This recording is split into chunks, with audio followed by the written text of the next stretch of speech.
Jamnagar GIDC phase 2 વિસ્તારમાં રાત્રિના સમયે એક ઔદ્યોગિક એકમમાં ભીષણ આગ લાગી હતી। અફરાતફરીનો માહોલ સર્જાયો હતો, જ્યાં જય બજરંગ એન્ટરપ્રાઇઝ નામના કારખાનામાં અચાનક જ આગ ભભૂકી ઉઠી હતી। આસપાસના વિસ્તારોમાં દોડધામ મચી જવા પામી હતી। આગ દરમિયાન અચાનક જ બ્લાસ્ટના અવાજ સાંભળતા સ્થાનિક લોકોના ટોળેટોળા ઘટનાસ્થળ ઉપર એકત્રિત થયા હતા। જ્યાં મળતી માહિતી મુજબ જીઆઈડીસી ફેઝ 2માં આવેલા બ્રાસના ઔદ્યોગિક એકમમાં રાત્રિના સમયે આગ લાગવાની ઘટના બની। આગે થોડીક જ વારમાં વિકરાળ સ્વરૂપ ધારણ કર્યું હતું। કારખાનામાં રહેલા વિવિધ સામાન અને સાધનો આગની ઝપેટમાં આવી ગયા હતા। મહત્વનું કહી શકાય, જ્યાં મોટા પાયે નુકસાન થયું હોવાની માહિતી સામે આવી છે। જ્યાં આગ દરમિયાન કારખાનામાં રહેલા એલપીજી સિલિન્ડરોમાં પણ આગની ઝપેટમાં આવી ગયા હતા। આગની ગરમીના કારણે સિલિન્ડરોમાં પણ અચાનક જ બ્લાસ્ટ થયો હતો। આસપાસના લોકોમાં ભયનો માહોલ જોવા મળ્યો હતો।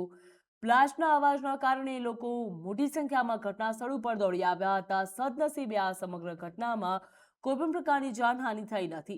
ઘટનાની જાણ થતાની સાથે જામનગર મહાનગરપાલિકાની ફાયર બ્રિગેડની ટીમ તાત્કાલિક ઘટનાસ્થળ ઉપર પહોંચી હતી। ફાયર ફાઇટરો દ્વારા આગની ગંભીરતાને ધ્યાનમાં રાખીને બચાવ અને આગ બુઝાવવાની કામગીરી પણ હાથ ધરવામાં આવી હતી। જ્યાં મોડી રાત્રે આગ લાગવાનો બનાવ બન્યો હતો, જ્યાં સમગ્ર લોકોમાં ભયનો માહોલ પણ જોવા મળ્યો હતો। લોકો ઘટનાસ્થળ ઉપર દોડી આવ્યા હતા। તેમના દ્વારા કહેવામાં આવ્યું હતું કે અનેકવાર આવી જગ્યાએ સાવચેતી રાખવી જરૂરી હોય છે। જ્યાં ઘટનાસ્થળે લોકોના ટોળેટોળે એકત્રિત થઈ ગયા હતા।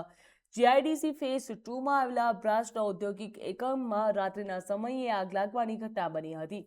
આગે થોડીક જ વારમાં વિકરાળ સ્વરૂપ ધારણ કર્યું હતું। કારખાનામાં રહેલા વિવિધ સામાન અને સાધનો આગની ઝપેટમાં આવી જતા મોટા પાયે નુકસાન થયું હતું। સાંજે 7:35 આસપાસ દરેડ જીઆઈડીસી ફેઝ 2માં વિશાલ ચોક પાસે આગ લાગવાના મેસેજ મળતા અહીં આવેલ અને અમિતભાઈ ચનાભાઈ વસોયાના કારખાનામાં 2 ગાડીનું ફાયરિંગ કરી બ્લાસ્ટ પાર્ટનું કારખાનું હતું અને આગ બુઝાવેલ છે। પાર્ટી દ્વારા કોઈ નુકસાની જણાવવામાં આવેલ નથી।